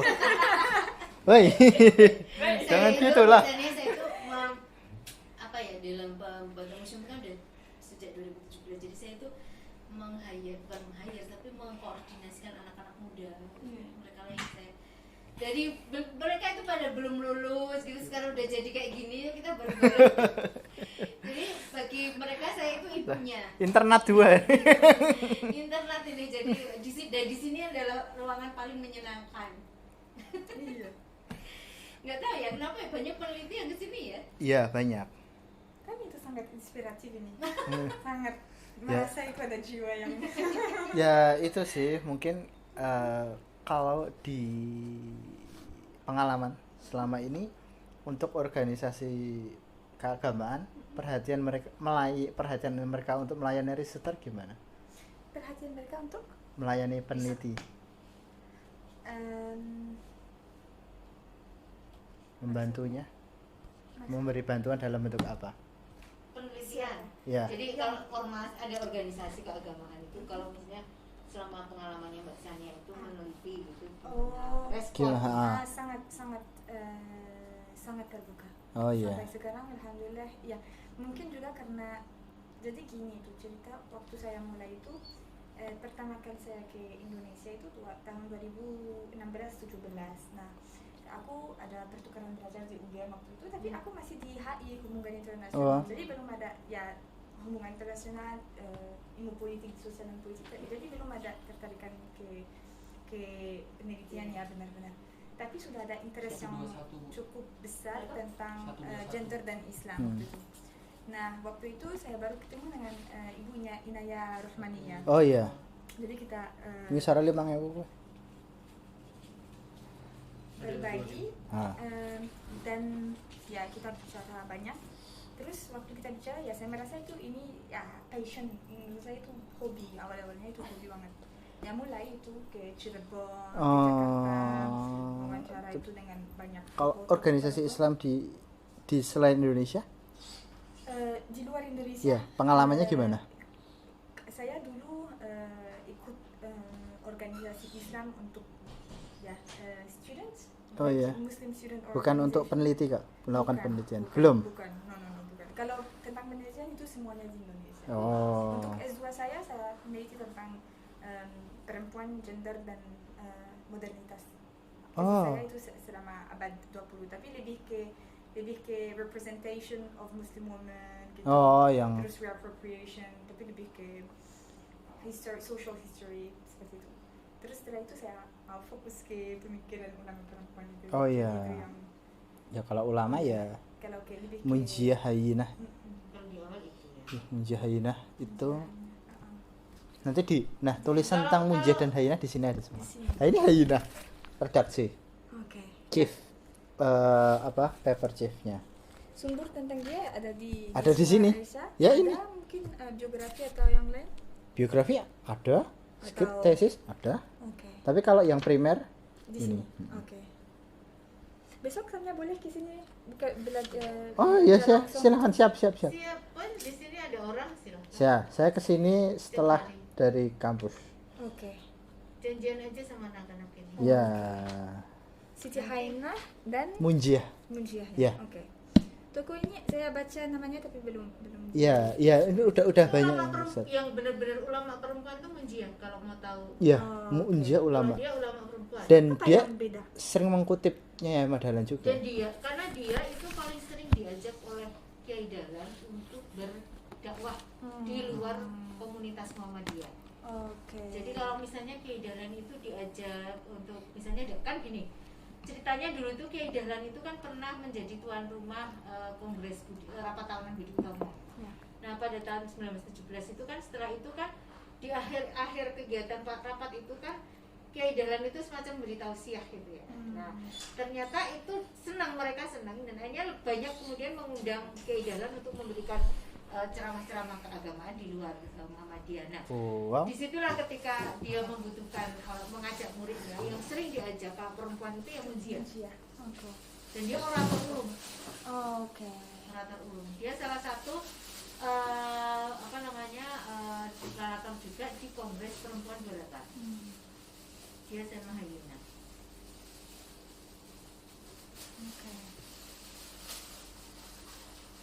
Kalau ke Ibu Siti Hayina lebih perannya lebih kemana? Kalau Siti Hayina itu ke literatur, dia sebenarnya lebih dia itu administrator sebenarnya, sebelumnya ke administrator, kekuatannya di literasinya dia.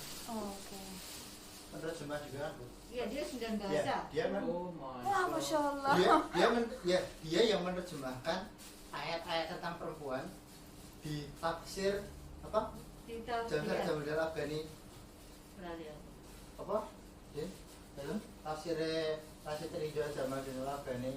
Al-Manar. Tafsir Al-Manar. Dia menerjemah. Dia 9 bahasa kan, Bu? Iya, dia 9 bahasa. Oh, gila. Di sekolah Belanda.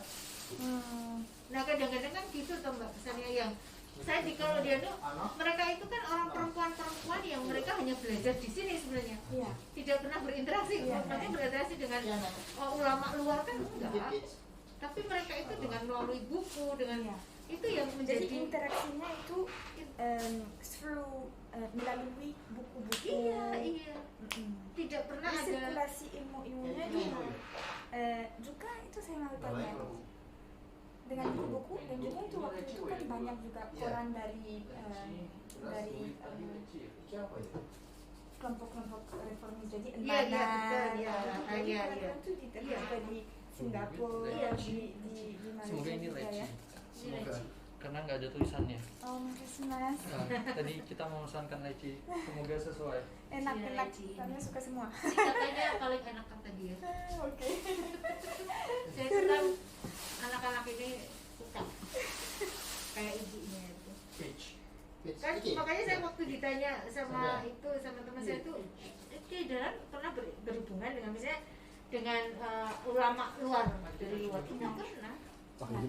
Tapi baca. Iya. Kekuatan dia di literasinya. Gila, senang sekali. Iya.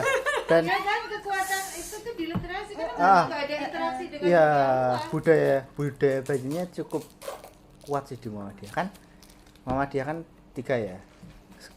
Literasi, kesehatan, pendidikan, sama sosial Muhammadiyah. Tapi sebelum dia punya rumah sakit, sebelum dia punya panti asuhan, sekolah, dia punya percetakan dan suara Muhammadiyah.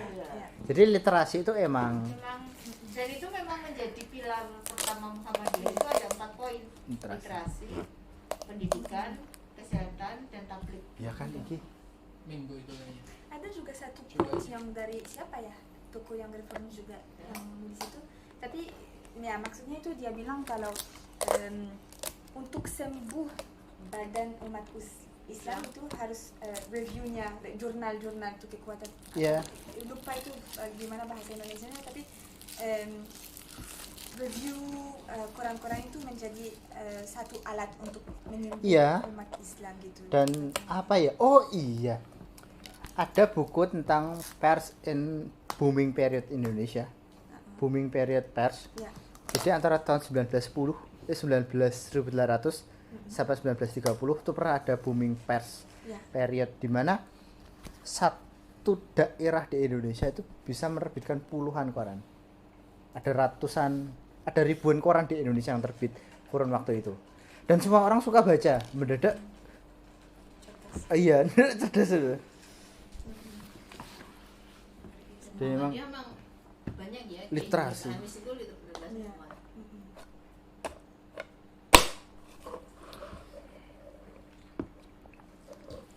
Dikit teh tadi. Literasi teh ditambah. Enak. Cocok nggak, Bu? Cocok nggak? Enak. Cocok. Bener leci kan? Bener leci kan? Ya udah. Yang mango agak asam. Tapi enak kok. Oke. Itu sih. Tapi yang luar biasa itu juga menurut saya itu di awal abad 20 ya. Kalau kita melihat itu toko-toko feminis di dunia barat itu di awal abad 20 nggak banyak sih yang nulis. Iya, enggak, mereka belum ngapa-ngapain. Apa cuma ya mungkin salon itu di bourgeoisie bicara aja kan. Iya. Tapi kalau ditulis itu ini wow. Ini di kita itu memang 1926 itu sudah terbit Suara Asia. 1928 itu terbit majalah Istri di mana salah satu redaksinya adalah Asia. Hayinah itu. Hayinah. Majalah Istri itu adalah majalah kumpulan organisasi perempuan. Jadi universal lah. Majalah Istri itu universal jadi untuk semua Iya. Perempuan, ya. Itu mulai dari tahun berapa? 28. Itu kan Sampai Produk dia nggak lama. dia umurnya nggak panjang. Tapi gini, Kongres Perempuan Ya. hasilnya itu adalah bikin majalah. ya. Dan satu-satunya organisasi perempuan Yang punya peserta Kongres Perempuan Iya. yang punya majalah hanya Aisyah. Jadi ada juga yang dari gerakan perempuan lain yang juga menulis di Suara Aisyah. Banyak. Banyak. Bahkan Katolik, Ya. lintas agama, mereka menulis di Aisyah. Di Suara Aisyah. Terbuka Aisyah. Dan saya saya pengalaman ya dengan dosen-dosen meneliti perempuan di sebuah perguruan tinggi Islam, apalagi konteksnya sejarah, itu agak termarginalkan. Ya. Kenapa? Karena dalam pandangan saya, dosen-dosen di UIN itu kan latar belakangnya Islam tradisional ya. Ya. Dan sampai hari ini pun kawan-kawan di Islam tradisional itu belum cukup terbuka dengan perempuan. Kalau menurut saya sampai hari ini ya, perempuan yang bisa mobilitas sosial itu pasti cuma keturunan ini itu gitu. Nah, tapi kalau di Muhammadiyah kan terbuka. Ya. Nyatanya yang menjadi pemimpin Aisyah bukan istrinya Dahlan kan, tapi yang paling kompeten dari mereka. Ya. Ya. Ya. Karena memang itu yang diajarkan dia. Nah itu, saya kadang-kadang sebagai peneliti itu sendirian mereka masih asing loh. Orang Indonesia pun masih Betul. belum melihat kalau ya di Islam Indonesia itu ada sinkretisme. Ya. Tapi kok woman movement ini tidak menjadi kekhasan dari Islam Indonesia.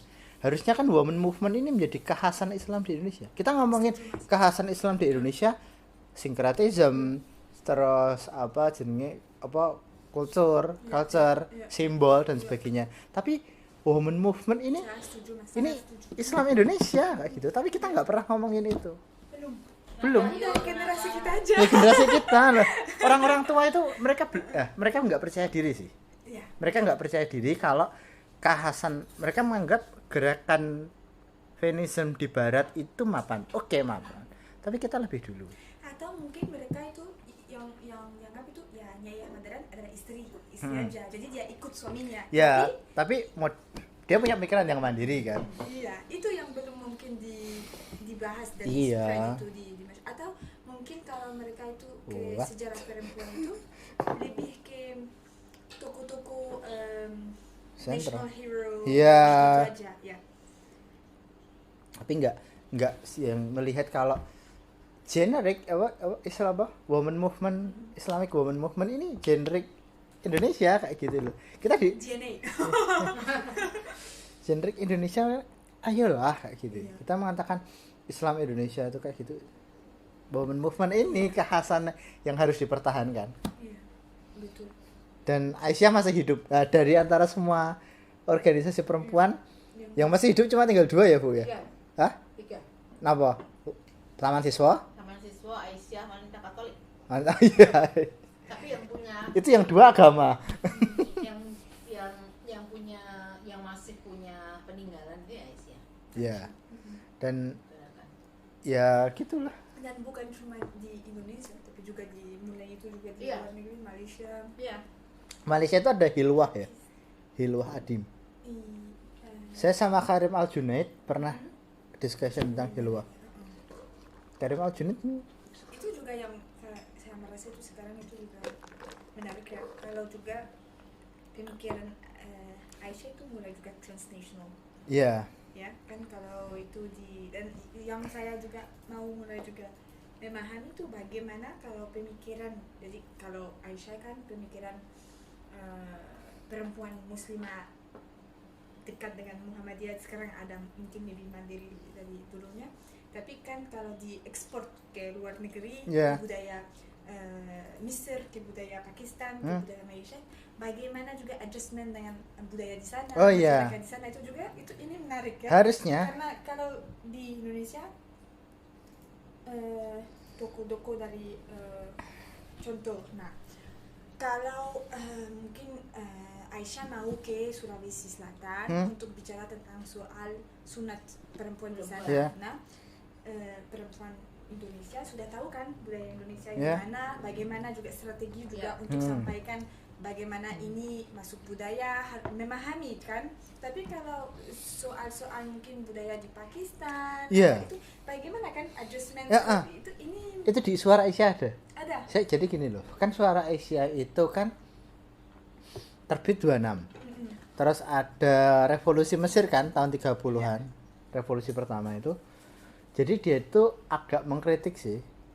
Jadi kayak ulama reformis di Mesir itu kenapa Aisyah mengkritik, kenapa kok hanya laki-laki saja, para reformis perempuan ini mana, sedangkan kami sudah melakukan revolusi sejak beberapa belas tahun yang lalu kayak gitu. Itu sih, tapi saya belum menemukan sih korespondensi antar organisasi perempuan. Kemarin kan Mesir masih di Muhammadiyah kan? Iya kayak gitu. Ya, di awal-awal. Awal-awal. Tapi memang jangan lupa kan pemerintah kolonial kan sensor kan. Jadi setiap surat yang keluar masuk luar negeri itu sensor. Kemarin saya dapat kita keluar dari yang kemarin saya dapat itu di arsip private arsip itu di Leiden University. Ini menarik juga banget kan. Kalau Kartini itu terkenal itu sebagai toko emansipasi perempuan, tapi lebih ke sekular, priai, bla bla bla. Nah, yang saya dapat itu di sana surat-surat dari perempuan di Libya, Lebanon, Turki, yang mereka itu baca surat-suratnya Kartini karena kan diterbit bahasa Inggris, terus di translate bahasa Inggris. Nah, mereka itu baru dapat, dan mereka itu menulis surat ke edition house, bilangnya bukan hanya, jadi itu yang mereka paham dari pemikiran toko Kartini, bukan hanya yang mau emansipasi gitu, tapi mereka bilang saya sangat terharu bagaimana perempuan dari negara Islam bisa juga memikir tentang modernitas, tentang pendidikan itu jangan, saya itu yang tulisan tentang Kartini itu belum mungkin juga pemerintah kolonial juga disensor, jadi pemikiran dari Kartini hanya yang tentang pendidikan,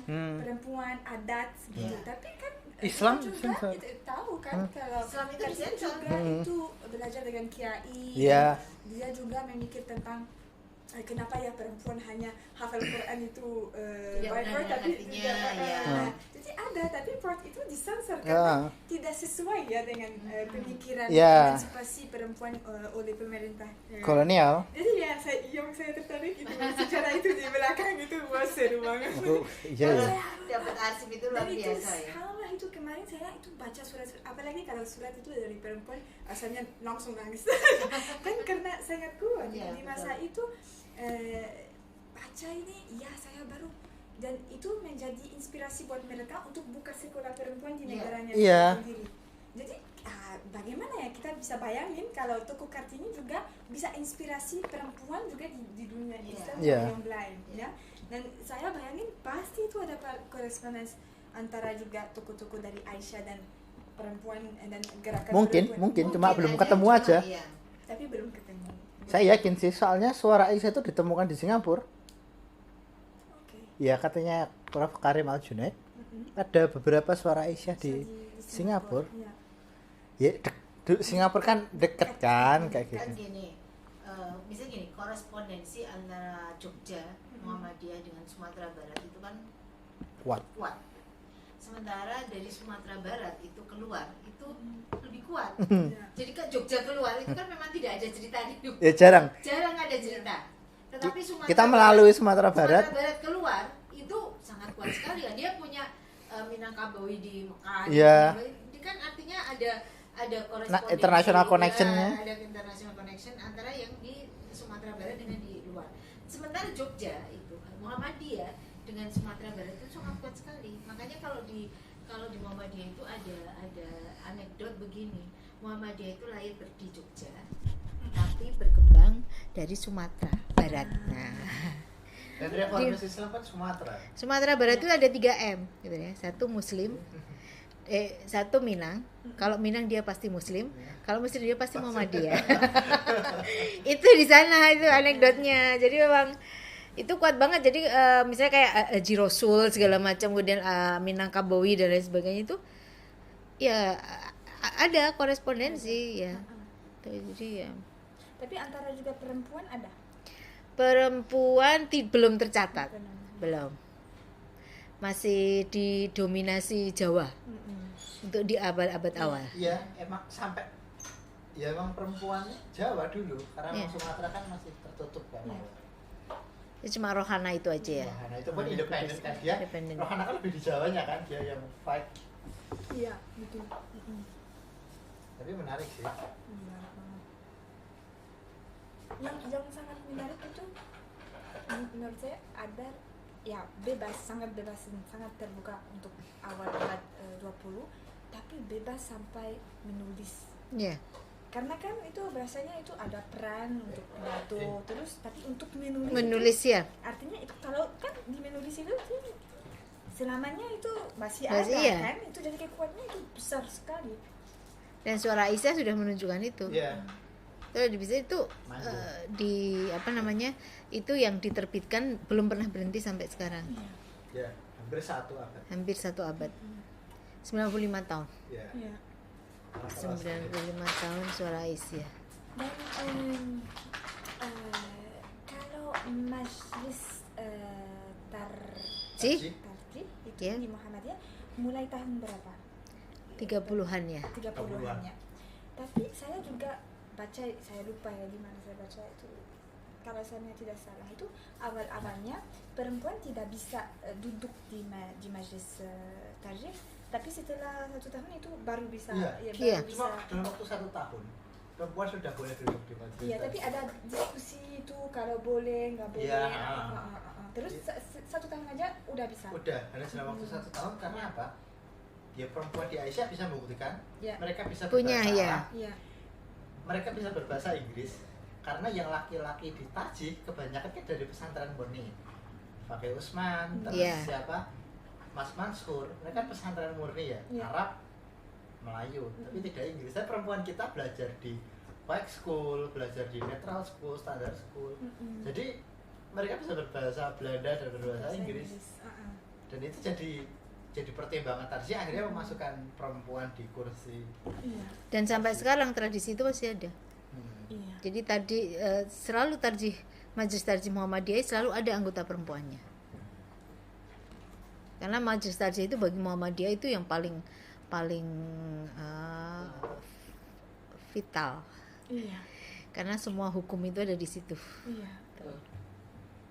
Jadi keilmuan, kependidikan perempuan yang menoleh juga untuk ada kemampuan itu di dalam, karena Majelis Tarjih itu yang paling penting kan untuk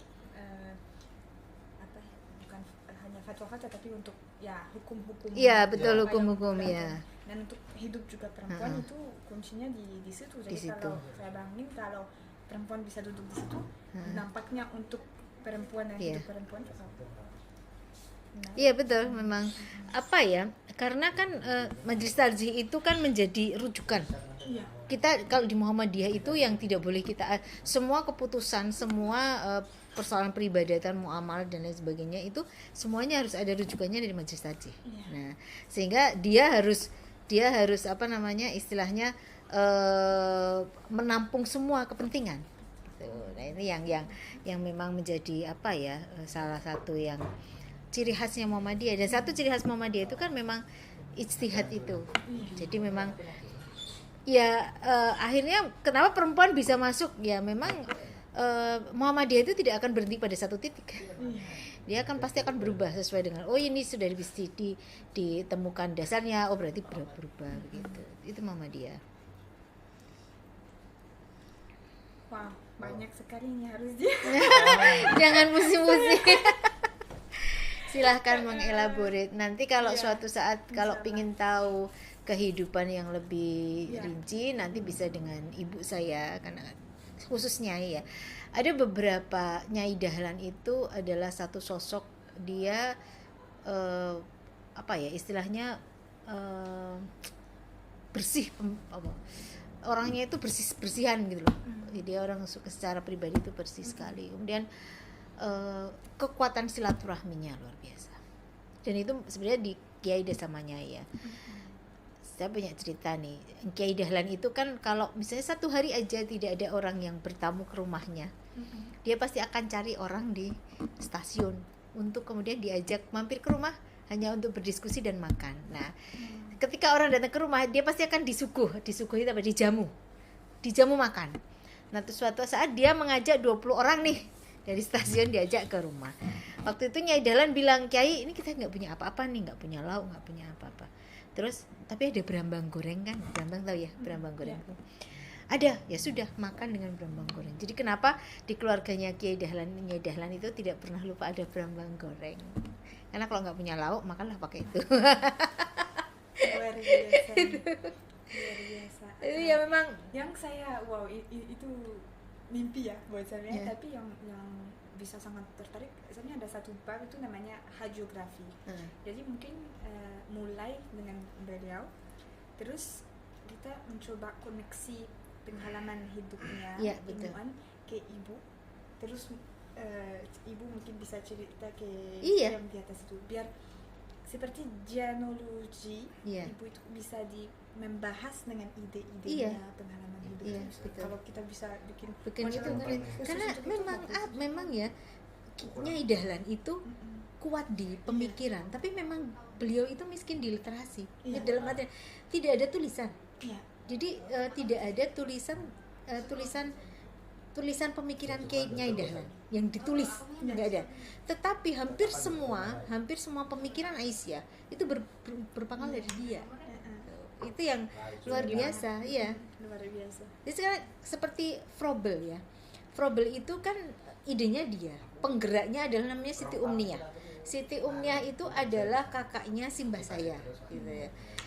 Itu ketika itu masih usia 15 tahun itu Siti Umniah. Bagaimana kemudian dia bisa menerjemahkan bahwa pendidikan itu harus dimulai sejak usia dini. Dia kemudian bisa mendirikan Froebel untuk anak-anak buruh batik, anak-anak pribumi. Dan itu yang pertama kali di Indonesia itu. Pertama kali. Kemudian pada tahun 1922 itu muncul lagi pemikiran bahwa ini loh, perempuan itu juga harus bisa punya kesempatan untuk beribadah sama. Ketika sholat Jumatan, perempuan kan nggak bisa kecuali di masjid kerajaan selalu ada pawestren namanya ya. Akhirnya tahun 22 itu Kiai Dahlan itu kan mendirikan Musola Aisyah khusus untuk perempuan, dan itu pertama juga terjadi di Yogyakarta. Kemudian ada berkembang di Karangkajen, ada di Garut di Masjid Isri. Jadi itu kan adalah bagian dari bagaimana kemudian interpretasi tentang persamaan perempuan di dalam beribadah itu juga harus ada Muhammadiyah itu ada. Dan itu memang kekuatan diskusi antara menurut saya ya, antara Nyai dengan Kiai itu luar biasa. Tapi memang kalau kita melihat itu memang Nyai itu modelnya dia memahami benar kedudukan perempuan. Tapi tidak mengekang dia ternyata. Ini yang susah loh Mbak. Misalnya bagaimana kemudian dia memahami posisi perempuan di dalam Al-Qur'an, di dalam sejarah Islam, tapi tidak mengekang, tidak kemudian menurunkan posisi publik dia. Kan sekarang kadang-kadang orang ketika bicara perempuan ya sudah, ketika dia memahami Islam ya udah perempuan itu di sini gini. Kemudian area publik menjadi terpisah, terabaikan. Tapi Nyai Dahlan enggak. Dua-duanya kena. Di rumah dia kuat.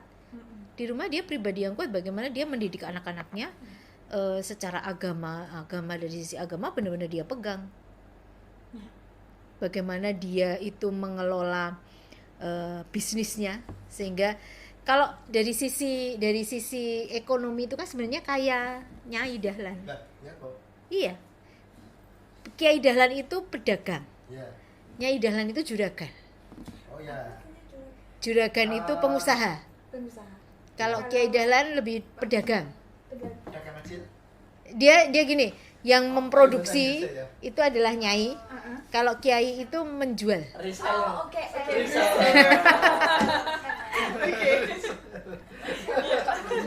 Iya toh, kiai adalah reseller. Ya. Oke. Iya gitu. Jadi memang kuat secara ekonomi kan, memang dia kuat juga kan secara sosial sebenarnya. Kalau kita lihat keluarganya Kiai Dahlan sama Nyai itu kan lebih tinggi Nyai. Nyai Dahlan itu ayahnya itu itu adalah penghulu hakim, salah satu penghulu hakim. Sementara Abu Bakar ayahnya Kiai Dahlan itu kan dia khatib di masjid gitu. Jadi kan secara sosial itu, tapi karena keulamaannya kemudian itu ya dijodohkan gitu.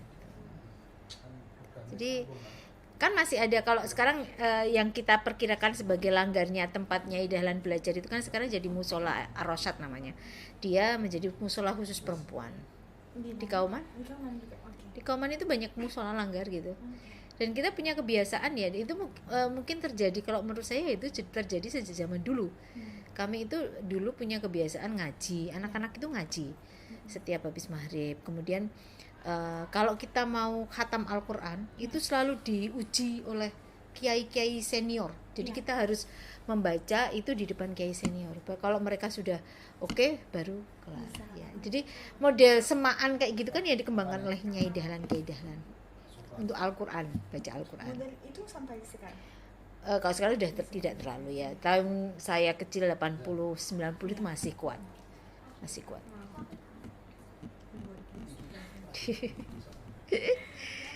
Menarik kalau ya Nyai, makanya kehidupan Kiai Nyai itu banyak penjelasan dari keluarga itu menjadi penting karena memang tidak banyak yang ditulis. Tidak banyak ya. Ya ada biografi. Ada tapi kan ya kurang untuk setokoh beliau. Tapi kalau menulis kok komplit itu juga susah, ternyata susah. Satu-satunya sumber yang agak lengkap tentang kayak cerita itu kan punya Kiai Suja itu, tentang Kiai Dahlan, termasuk Nyai Dahlan. Karena dia memang murid Kiai Dahlan yang mengikuti Kiai Dahlan, dan dia menulis semua activity dia.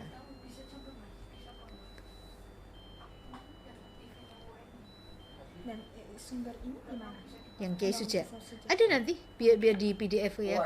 Ada itu primer itu. Yang 95 itu juga primer itu. Karena itu benar-benar arsip dari kami, dari kantor Muhammadiyah, dan itu bisa loh. Contohnya gini Mbak Sania, saya itu kan punya konten yang kaitannya dengan Muhammadiyah ya, Senandung Persyarikatan. Saya menyanyikan lagu-lagu zaman dulu kala gitu.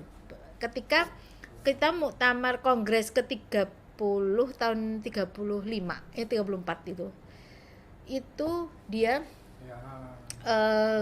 lambangnya itu seorang HW itu pandunya pramuka ya, kayak pramuka yang ada di Muhammadiyah itu berada di atas global sambil mengibarkan bendera Muhammadiyah.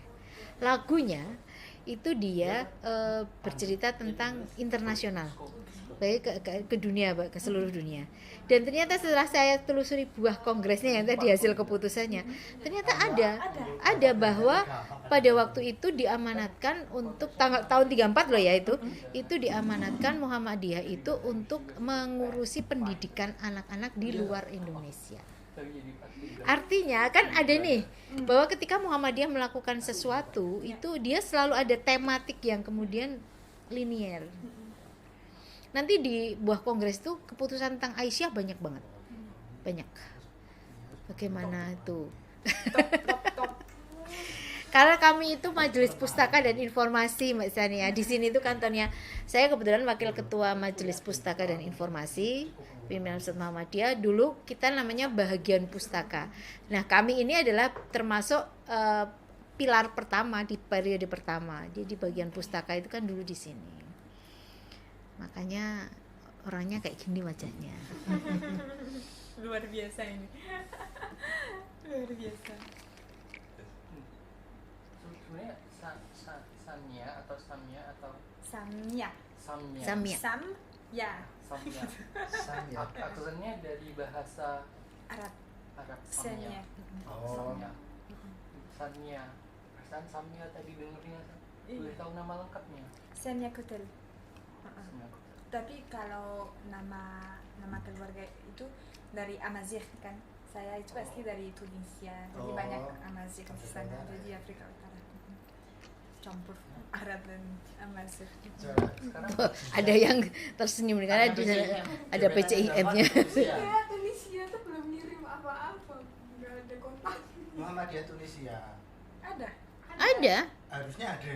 Ada baru kok belum lama. PCIM kita bukan punya pimpinan cabang internasional. Ada 30-an atau 40-an? Ada 27. Besok memang mendirikan. 27 PCIM. Pimpinan cabang istimewa Muhammadiyah. Nah, harusnya Tunisia ada tapi ya. Ada baru di IG itu udah tak Bubar. mention tapi nggak dibales. Ada kok ini. Bisa kok.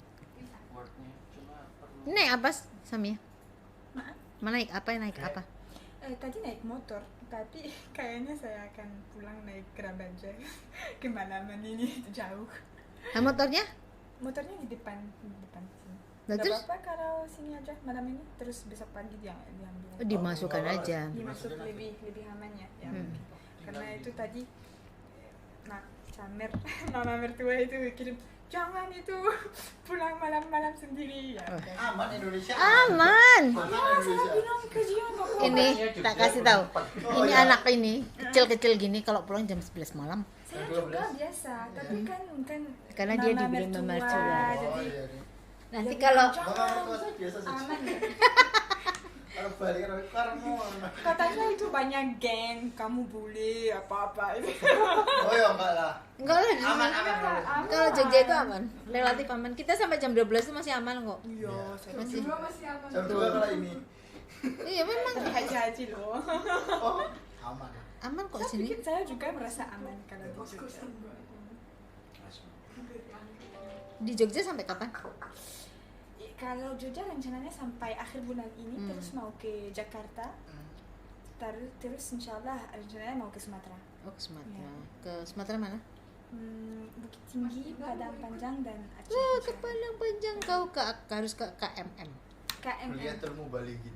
Kuliatul Mubalighin itu adalah dia sekarang ini direkturnya perempuan. Oke, kuliah. Namanya Kuliatul Mubalighin. Muhammadiyah itu adalah Mualimah. anunya Muhammadiyah juga itu yang didirikan Hamka. Oke. Ya kalau ada kontak atau tempat yang saya harus ke sana bilang aja. Iya. Aku masih muda di sini baru.